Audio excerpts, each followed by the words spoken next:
अवधूत चिंतन श्री गुरुदेव दत्त.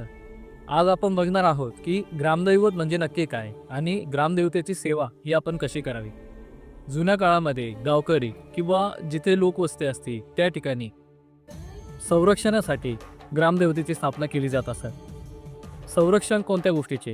तर नैसर्गिक आपत्ती, महारोग, बाहेरून येणारे रोगराई यापासून संरक्षण होण्यासाठी ग्रामस्थ ही ग्रामदेवतेची स्थापना करत असत.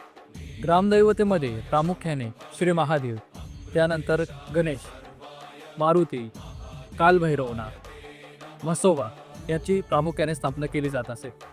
देवीमध्ये सीतारा माता, जरीमरी, लक्ष्मी माता, कालिका ह्या प्रकारच्या ग्रामदेवीची स्थापना केली जात असे. ग्रामदेवीची सेवा गावकरी हे नित्यनेमाने करत असत आणि आजच्या काळामध्ये ग्रामदैवत हे आपल्याला ह्याच संकटांपासून, ह्याच नैसर्गिक आपत्तीपासून, रोगराईपासून अजून सुद्धा संरक्षण करत असतात. ग्रामदेवी आणि ग्रामदेवतेची सेवा कशी करावी?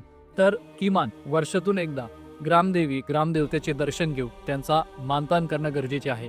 ग्रामदैवत असेल तर त्यांना टॉय टोपे हे देव त्याचा मानपान करणे, त्यांना गोडाचा नैवेद्य दाखवणे, त्यांना श्रीफळ खोडणे.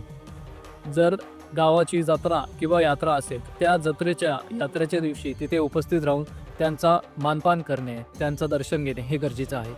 देवी असेल तर तिचं ओटी भरणे, ओटी भरून झाल्यानंतर त्या देवीच्या नावाने सवाष्ण जोगाने व तिचे दर्शन करणे हे गरजेचं आहे. ग्रामदेवी आणि ग्रामदैव हे सदैव आपल्या कुटुंबाचे, कुळाचे रक्षण करत असते आणि आपल्याला रोगराई, बाहेरील शक्ती, तंत्रबाधा, नैसर्गिक आपत्ती आणि बाकी सर्व अरिष्टांपासून हे सदैव संरक्षण करत असते. अवधूत चिंतन श्री गुरुदेव दत्त.